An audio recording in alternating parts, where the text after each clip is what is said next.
Hi, and welcome to another episode of Queer, Black, and Awkward. So, what I do on this podcast is basically I interview different people from the LGBT community and I just ask them a bunch of questions, thought provoking. Maybe viewers out there can learn something or can be educated on some issues, hoping, or it can just be entertaining. Either or is fine with me. So on today's episode, I have with me... Hello, my name is Noah. I'm 22.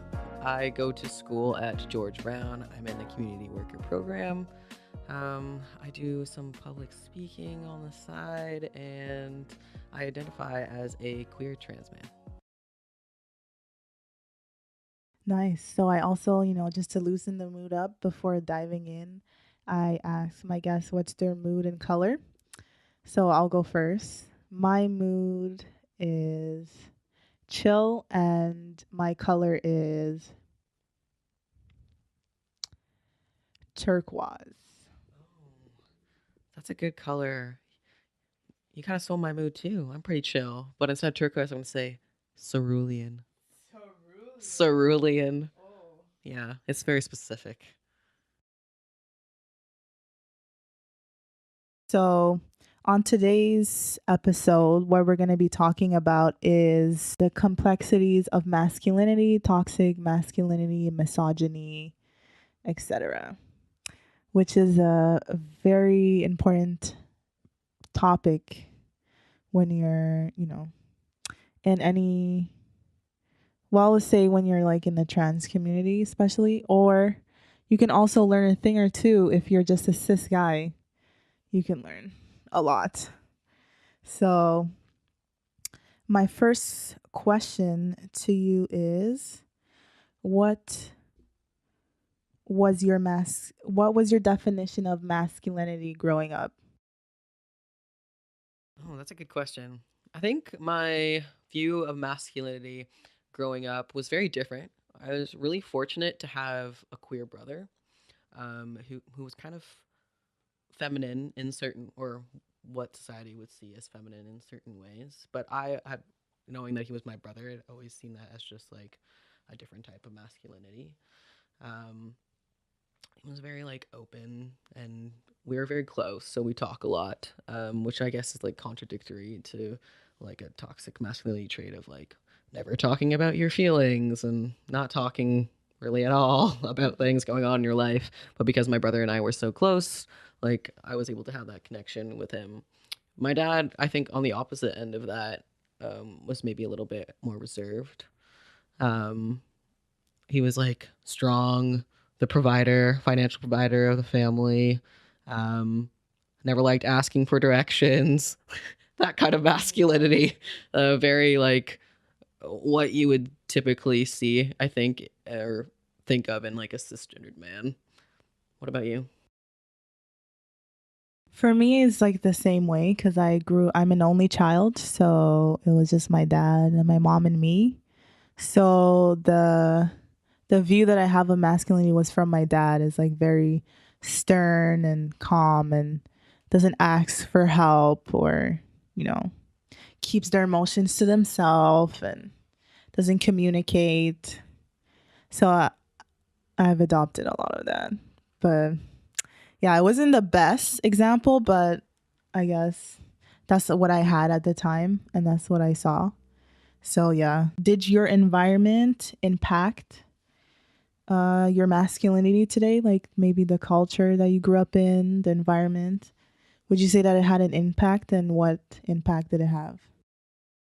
Yeah, it was. I always have this weird struggle because I am Filipino, but I'm kind of estranged from my biological dad. So growing up, I had a white French Canadian stepdad. So I feel like in weird ways that I was raised like almost as like a biracial child, but not actually being biracial. And like French Canadian culture, I don't really know about the LGBT community and like what it's like in that type of culture, but in Filipino culture, I feel it's more accepted and more definitely like on TV on the Filipino channel. There's always queer people in like every single show. There's at least like one gay man and a Oh, couple of really? like trans women. Yeah. But it's like it's I feel like it's a less rigid as it is here in terms of like how many different like identities we have in LGBT like in North America. In like the Philippines, I feel it's a little bit more different. There's not as many like gender identities that are recognized, not as many like sexualities that are recognized in that culture, but it's still accepted. So like there was sort of like that aspect of my Filipino side of the family. I would see like more like queer men. A lot of my like men in my side of family are queer. But then on my dad's side, it was just kind of like I don't know, like I don't want to say regular people. That's not the word that I'm Yeah. looking for. But definitely living in Guelph, like in a small town where I wasn't very in touch with like my own Filipino culture, was a struggle. But moving here, I definitely saw a huge range of like how I would see masculinity. And then going and seeing like other trans men, I think in the community also helped me see the different types of masculinity because I've always just kind of had a lot of girlfriends growing up too. So then actually like finding men that I was like connecting with and could like engage with, I was able to see like a different sort of like range of how masculinity is viewed. So what would you say is like maybe one trait or something that you saw and you adopt now? In forms of like toxic masculinity traits No, or like just any kind of masculinity traits. things that I've learned previously and like adopt now. Definitely, I would say a toxic masculine behavior that I've like learned and embodied was um, always having to be like feeling like I always have to be a provider. Like I was talking about how my seeing my dad in that way when we would go out, my dad, he would pay for dinner, he would pay for like our entertainment and stuff, and he was seen, I think, as like the main private like financial provider in my family. And I think to me, I never really realized how much that actually affected me and how much I felt in ways that if I wasn't able to provide for someone or even like for myself, um, I would feel like a failure or like feel weak in those ways. Um, and that's definitely something like I kind of feel like I just learned recently. Um, maybe another one too is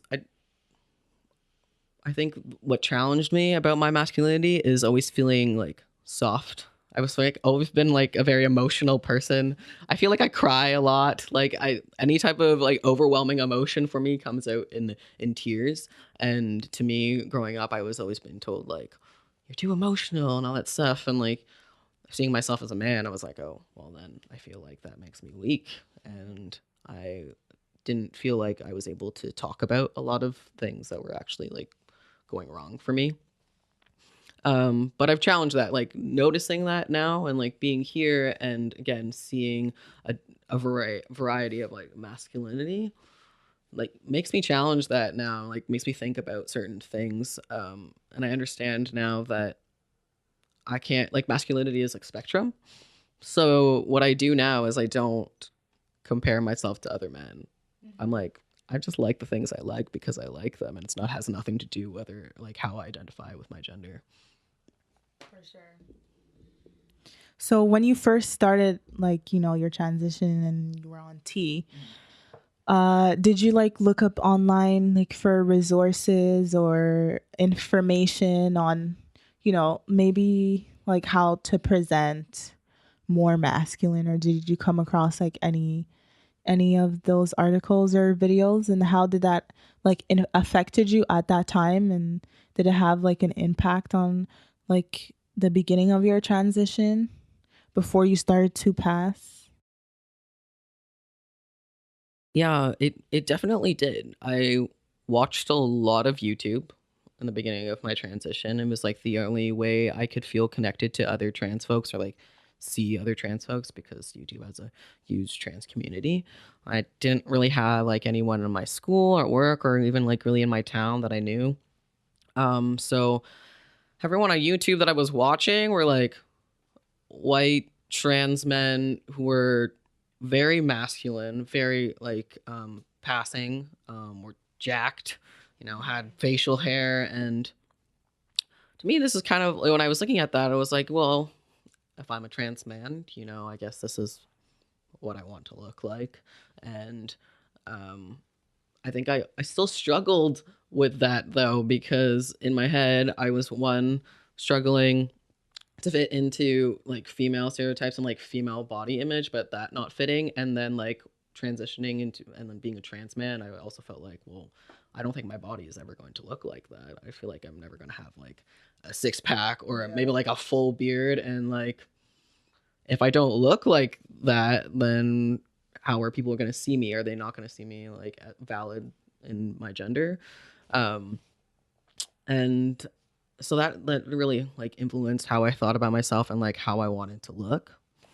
It took me like a really long time, I think, to just sort of figure out that even though there are other trans guys that exist, like I am still a unique individual and I can still look how I want to look and just enjoy the body that I have right now anyway. Yeah. I would say the same thing too. Like when I first like discovered that I was trans, I was like on YouTube 24/7 and all I saw was white men that are like muscular and I'm like, it made me hesitant for a while. Like, am I really trans? Because like I speak with my hands and I have like mannerisms that you would say like that's feminine.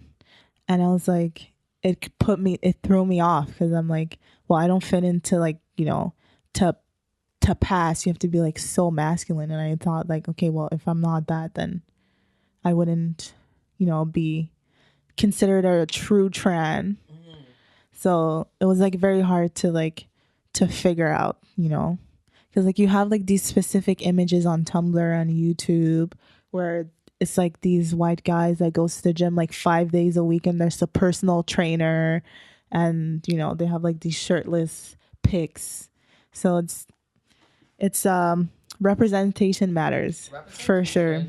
Representation is actually so important. And like I think about when I was younger and like seeing these types of like people in like trans community that was represented, I could never see myself older than like 20, like the age that I am now, like 22, because I'd never saw like older trans men that were even like Asian. I've never saw like Filipino trans men.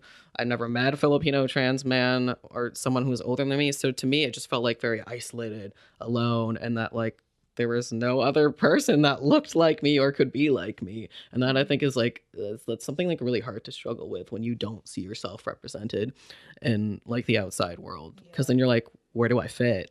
Exactly. Like, how am I able to like live in this life if there aren't other people like me? I can't be the only one. Yeah, exactly. That changed for me recently. Actually, it was very interesting. I do my student placement at a health clinic, and I've been working with young men in this like young men's peer project, and there we actually talk about masculinity and like how that centers around our lives. And the person that I work with is an older, I don't know what they identify as, but definitely gender variant person, and they're like also Asian.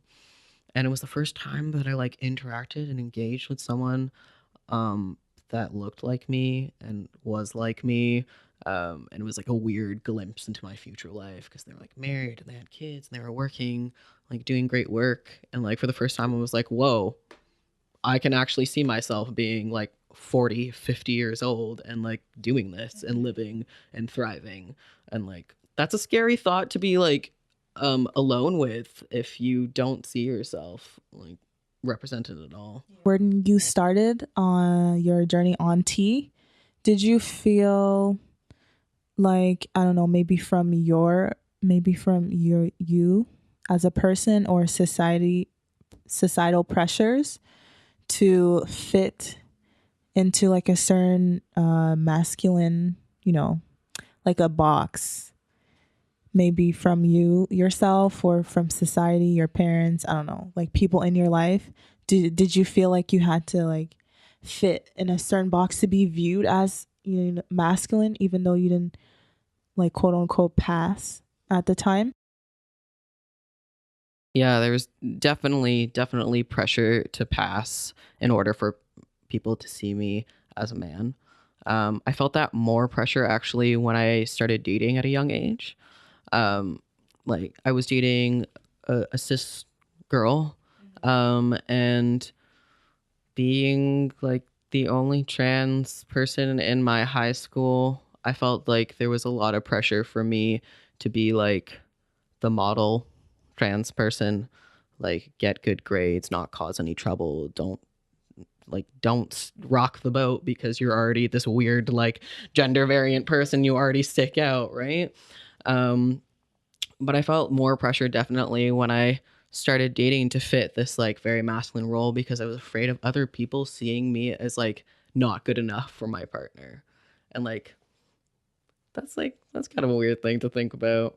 But um I don't so much anymore feel that pressure. I'm very much like being in tune with myself, and I'm very aware of the things that I enjoy are just unique to me, and like how I want to present are just unique to me.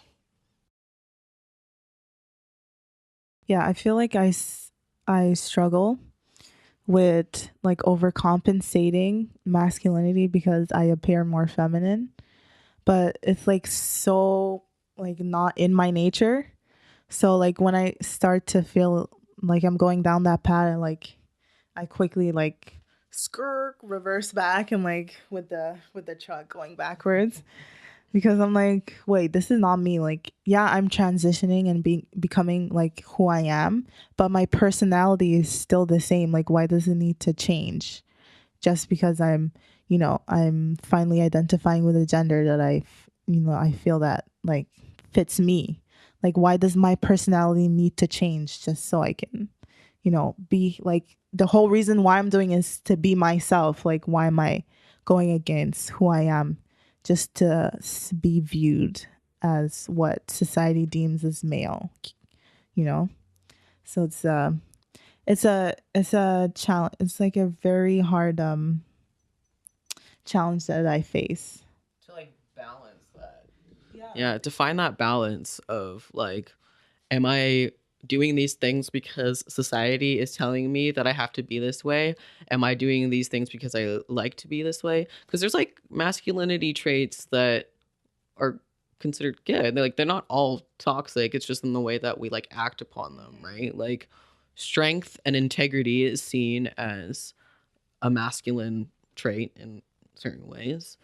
Like there's nothing wrong with that. But it's hard like when you're talking about integrity, if like what contradicts with that and toxic masculinity is like not being able to like openly talk about your emotions. And so it's like, how can you hold up this like level of integrity if you aren't being like true to yourself? So there's like many things that contradict themselves within masculinity, and it's like, where do I find that balance where it's like things are okay for me? Yeah, exactly. So, would you say that now, like, how long have you been on T for? Honestly, it's so hard for me to keep track of the days. I think it's like 3 or 4 years. Like I when I first did my shot, I had this very weird uh reaction from it. So I had to take a break for like my first one. I took a break for like 3 months and then I started again. So I feel like it was in like 2014. I think 2014 is when I first started. So yeah, I guess 4 years. 4 years. Yeah.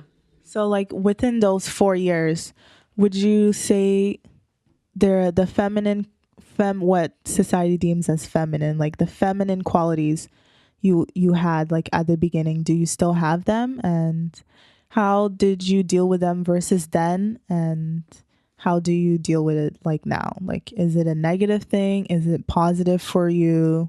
Like, what is the process? Like, if like you're having a conversation and maybe something or something in your life you're doing and then it comes up, you know, like a feminine trait happens, like how do you deal with that versus then and now?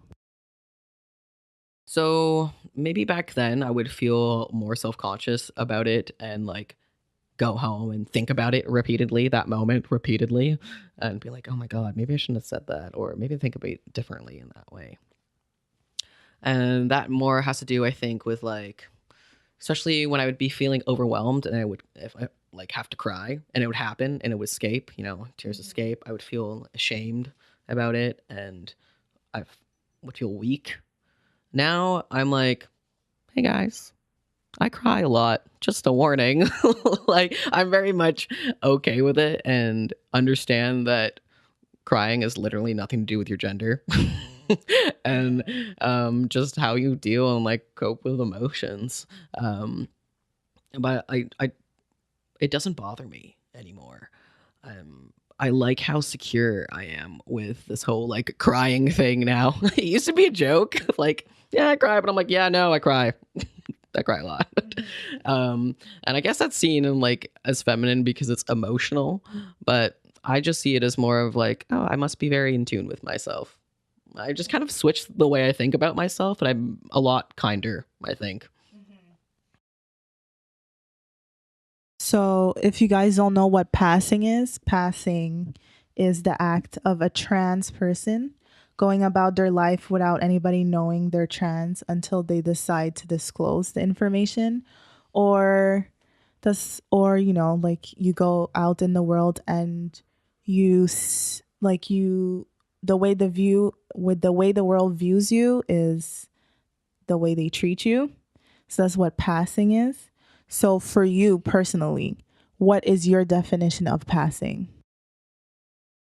Oh, that's a hard one because people are always going to see you in like different views and different lights. That's why passing is very difficult for me. But I can't ignore the fact that I do have passing privilege now, and it's definitely that's something that's real. Um, for me, I feel like that would be my definition too. But I like to start thinking of passing more as more of like a personal thing of like I'm passing because this is how I see myself, and I like to think that people see me the way that I want to be seen. And you mentioned passing privilege. So do you think like that's like a real, like a real privilege? And did when did you notice that you had passing privilege, and how did that, like, did your shifting change, or the way, you view society, the way you view yourself? When did you realize that moment that you had passing privilege?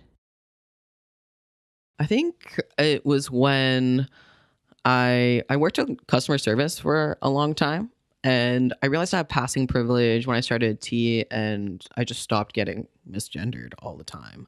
Um, Before I was on testosterone, I think I had like a little bit of like more like rounder features. I didn't have any facial hair at all. But I was never very like feminine looking. But I would still obviously be perceived as, I think most people would probably assume I was like a butch lesbian or something. Um, but no, I did notice that when customers would stop calling me like she and hers, when I started to realize that. And I started to realize that more when I went to college for the first time, and nobody knew that I was trans at first. I thought I didn't really pass that well, but most, like, nobody knew in my class that I was trans. Um, and oh, okay, sorry. um, I went to college. Nobody knew that I was trans. Everybody thought I was like cis gay guy, actually, which I thought was kind of funny to me, um, because I wasn't actually very into with my sexuality at that point. So I thought I was straight. um, but I never had troubles like with people viewing me as like a cis gay guy. I kind of liked in the way that people didn't know that I was trans because it was never like it didn't become the forefront, and that was like all that people saw before they actually interacted with me. Like the one thing that I liked about passing privilege was just like my transness not being so out there and open, and having to like obvious and having to like explain myself, because it gets very tiring to explain your existence to people. Like, I just want to live. Yeah, to strangers that like I'm probably never gonna see again. Like, I just want to live and like do my thing and not have anybody like question. Yeah, not to worry and like question me. Um, but yeah, then I started to change my self confidence, definitely, because I was starting to be seen how I just wanted to be seen, and I didn't have to worry about that anymore. And honestly, it's not really something I um worry about. Like, I don't worry about people seeing me as trans anymore, because I do feel like I pass so well. Like, um I just never get misgendered anymore. But yeah, that's also very bittersweet. Like, passing is very bittersweet in ways, like, especially when you're trying to deal with bureaucratic stuff and like government stuff. Like, people would think that I was like an identity thief, because when I'm calling on the phone, like, I sound like myself, like I sound like a man, I have a deep voice. But before all of my stuff, like legal name change and whatnot, was changed over, people were like, "You're not who you say you are," and I'm like, "But I am. I just want to deposit my check in my bank account, please." Like, but it's kind of like, oh, that's nice. They think I'm a guy. Well, like, they see me as a guy, but it's also like, but I'm also still who I am. Yeah. It's a struggle. Yeah, it's not like you're stealing your own identity. Right. That's what they think you're doing. But actually, I am the person. I know it's hard to believe, but it's me. Hello. I have the IDs. So, can you pinpoint the time in your transition where you noticed that you stopped over and compensating, for like maybe through actions or the way you present or your sexuality? Did you notice the moment when you stopped overcompensating? I think I stopped overcompensating maybe just like within the last year or so. It was when I became single, and I actually had like time to think about myself and who I wanted to be. I was in a long relationship for a long time, like from a young age. So like, I was growing up with someone, and in that you kind of get like, I think it's hard to differentiate who you are as an individual. So when I actually had time to think about who I wanted to be and who I was when I was like, yo, I'm actually really okay with who I am. Like, I don't have to like try to be anyone else other than me. Like, I can be soft, I can be gentle, and in that, there's strength. I can be vulnerable, that's still strength. Like, there were so many. I just realized I was very much a very dynamic person, and I was a lot more in tune with myself than I realized. And I was like, cool, I don't have to like lower my voice when I'm talking to people anymore. Like, I don't have to dress a certain way. For a really long time, I actually like, I fed into that thing of not wearing pink. Like, that's so that's dumb. Like, it is. Like, but I did that. Like, I didn't wear pink, and now like pink's one of my favorite colors. Like, I wear it a lot. And I'm like, I actually really like that color, and it's nothing to do with my gender. But it's like weird dumb things like that your brain just kind of latches onto, and until you actually like sit down and think about it and break it down, you're like, no, it's kind of ridiculous. But yeah. Like, I agree with you with the pink. Like, I love pink. Like, my glasses, like, it's turquoise, and I have like pink stuff. And I was like, I cannot give this up just because, I identify as a male. Like, colors shouldn't be, subject to genders. Like, I feel like that's stupid. And even clothes and all these materialistic things, like, they don't define who you are. They're just things that you use to get by in this world, but it doesn't have to define who you are as a person. So I never understood that. Yeah, it's kind of ridiculous how much society has like told us what is masculine and what is feminine, and has divided it so much. People don't realize that it's only been within the last like 100 years or like less than that, so that like pink and blue have been known as like male and feminine colors, and that it wasn't like that all of a sudden happened. You know, like the first child was born and they were like blue blanket for this baby boy. Like that happened because of a Sears catalog. Like Sears decided one day that when they introduced children's clothing that they were gonna dress all the girls in pink and all the boys in like the blue line, and then that just kind of stuck. And but people don't realize that. They're like, oh, that's just how it's always been. But it's not always been like that. There hasn't always just been like two gender identities in Western culture as like the forefront. And like for years, civilizations have had different types and like varieties of genders. It's just like only within the last 100 years that we've decided to like simplify things by cutting people out, and like it just doesn't work that way though. Yeah. Because it bubbles up to the surface anyways. Like your problems. So, do you think that there is a line that can easily be crossed when it comes to misogyny in the community? I don't think I understand your question that well. Will you repeat it?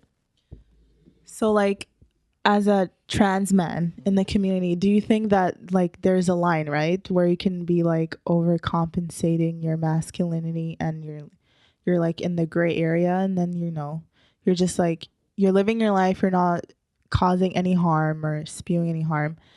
Do you feel like maybe there's like a line, there's like a thin line where a person can like go over that and go into the realm of like being misogynistic and toxic in like little ways or stuff like that? Do you think that there's like a thin line that can be easily crossed in the community? Oh, I 100% believe that. I've had the fortune to like meet a lot of different trans folks, and that is something that I think I was aware of early on in my transition, is like understanding that there is that thin line. And being a trans person didn't eliminate me from also being homophobic or even being transphobic. Like none of that stops you from these types of behaviors and these like learnings. So I definitely think within the community itself, it very much exists. And we need to be aware of that and like constantly be like challenging and reflecting on ourselves and our behaviors.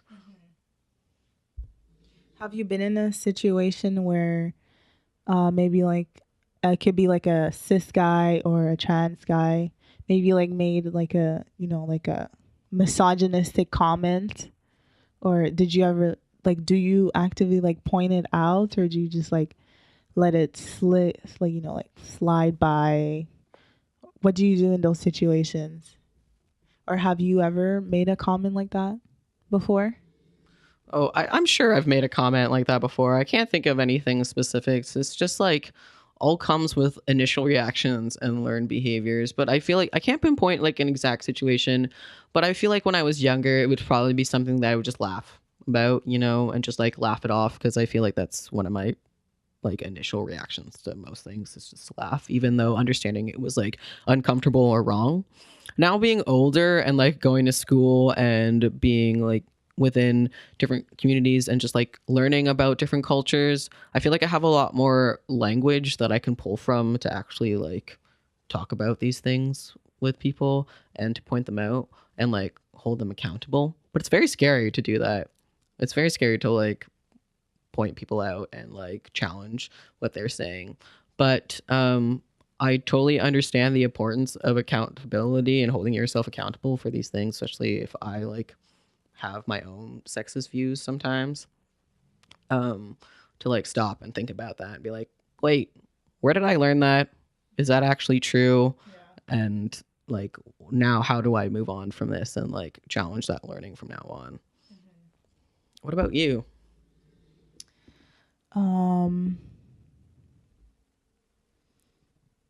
What was I even forgot the question. What was Has it? there been a moment where you had to challenge someone's sexism and like Yeah. Usually what I do is like friends or my dad. I usually start with my dad when he says like something like sexist. I call him out like on the spot. I'm just like I give him like a stare. I'm like, what are you saying? But like friends wise, sometimes I do. Sometimes I see what the situation is and then I see if it's beneficial, like if I'm going to be in danger, you know? Like I like to educate people, but at the same time some people get aggressive, you know, when people tell them the truth and they don't want to hear it, so it can backfire on you as well. So I like 8 times out of 10 I call out my friends. But then sometimes I most of the time what I do before is evaluate the situation, and then I see if I'm in a safe place, then I would like bring it up. There's definitely things that like I no longer feel like I can say. Um, and like I've lost privilege, just certain words I've lost privilege of saying from transitioning, and that's like something that I've definitely been having to be aware of, especially also how much space I take up as well is something that I'm very aware of now. How I'm perceived, like for example, there was one day I was walking at night, and I was walking to the bus station behind this girl, and I don't think I realized how close I was walking because I was kind of like listening to my music and like on my phone and stuff. But I was like, I guess kind of close. But she kept like looking back and like looking at me weird and looking back, and I was like, why is this girl so freaked out behind me and or in front of me? And I'm like, hmm. I can kind of understand that. I'm very much now male passing.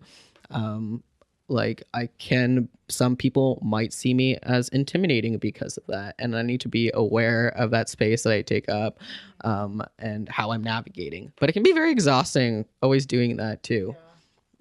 I think as like trans people though, because we think so much about like our transition and how we place ourselves and how we see ourselves, that we might be like maybe more aware of like our language and our behaviors and stuff, because we're there's just like something that we always have to think about. I feel is how we interact with folks and how folks interact with us and like see us.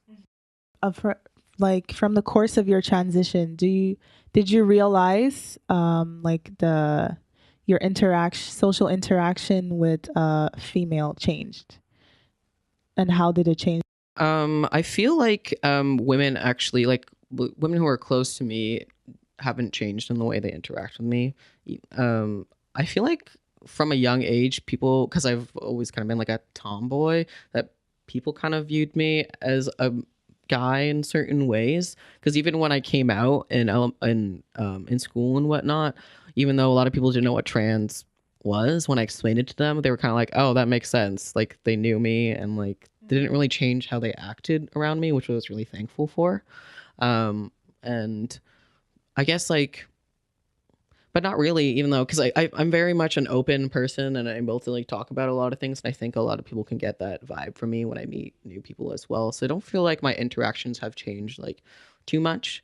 But like I was saying before, how I have felt like I've lost privilege for like certain words and stuff. Like I don't say bitch anymore, really.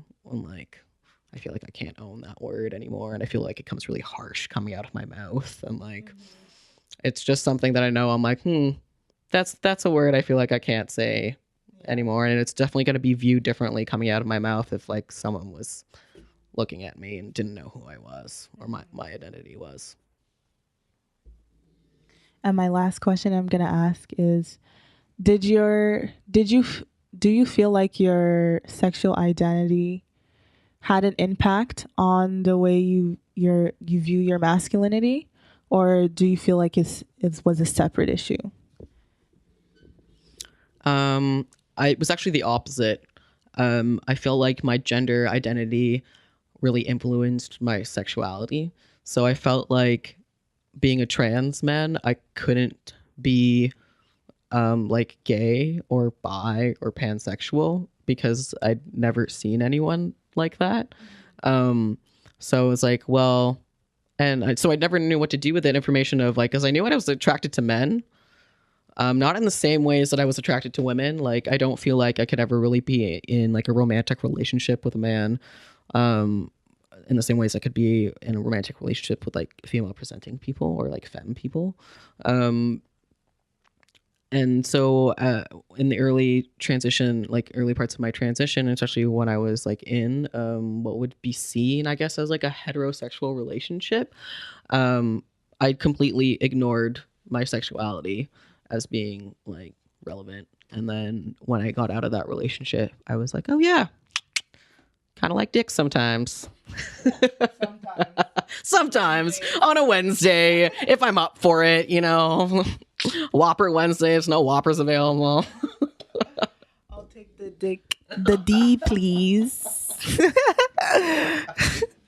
So what I do also is like, I like to give like, spread some advice for people out there that are listening maybe. So what advice would you give to trans people that are, beginning their transition and they see like all these types of different, trans people in the media? What advice would you give a young trans? So some advice I would give, I guess, is try your best if you can. I know it's hard, especially if you're from like remote areas, to meet other trans folks, but if you can, go to different groups, meet other people that are like you, watch YouTube, but watch trans people of color, watch different like varieties of masculinity and femininity and how people present. Like really educate yourself on how vast and like the spectrum is. And I would say is don't compare yourself to other people, whether that be other trans people, other cis people, just like other people in general. You can like the things that you like because you like them. It doesn't have to be influenced by other people, and you don't have to, be like how you see everyone else. Amen. Amen. Amen. So at the end of my podcast, what I do is I have this segment called queer awkward moments, where people just say it doesn't have to be a queer moment, but just any awkward moment that happened to you this week, last year, 10 years ago, whatever. So I'll go first so you can think about something. So a queer awkward moment that happened to me when I was 17, I think so, 17 or 16. I was this close to getting a sugar daddy. Yeah, out of nowhere, like he popped up. Like he had like these like 4 cars, and he traveled to United States like every month. And yeah, he was like telling me all the things that he can buy me and like places that we can go. And I was like, for a quick second, I considered it. I was like, okay, I don't have to work, I can just get a sugar daddy. But then I was like, then I remembered I have morals and I'm an independent. An independent person that doesn't need anyone. So I was like, I throw that in the trash. I was like, okay, not entertaining you anymore. But yeah, I went to like a restaurant, almost got a massage, but that's when I was like, no, for free at a very expensive resort in Montreal. Like, but yeah, that's an awkward moment for me. I wouldn't know how to deal with that. I feel like I would just be like, oh, thank you, flattered, and like be on my merry way. Okay, so queer awkward moment for me, maybe not so much queer, but very awkward. I have this thing where I regularly walk into men's bathrooms and men's stall and walk into like men peeing or like taking a dump. I don't know what it is, but like a lot of guys forget to lock stall doors, and it's very inconvenient for me because I don't want to have to walk in and like see that. But it happened to me at work the other day. I went to the bathroom, and luckily I was on my phone, and I was just kind of like texting, and I was like opening the door slightly, and all of a sudden it just like closed, but like I saw his legs and whatnot, and I'm like, why don't you lock the door? Also, why don't you wash your hands? Yes, I know, that's so disgusting. I watched 4 men leave the bathroom because the sink that I was using was the only one that had soap, and then they weren't gonna wait. So talking about toxic masculinity, hygiene doesn't have to be a toxic like a feminine trait. It can just be a human trait. Everyone, hygiene's very important. also, if you have a penis, please wipe it after you use the bathroom. Please, thank you. That is so disgusting. Especially whoever needs to suck that dick with the piss in it. Disgusting. Yeah, just lesson of the day, clean your dick. Also, clean the toilet seat. Like, who told you it was okay to pee all over the floor and all over the toilet seat and then leave? Like, if you do that in my house, you're not coming back. All right, it was a pleasure having you. Thanks for being a guest on this week's episode. If you like what you see, you can comment, subscribe on YouTube, Queer Black and Awkward, Instagram, Queer Black and Awkward, Facebook, Queer Black and Awkward. Thanks for joining me. I don't have an outro. I'm still trying to figure out what my outro is, but for now it's going to be Queer Black and Awkward.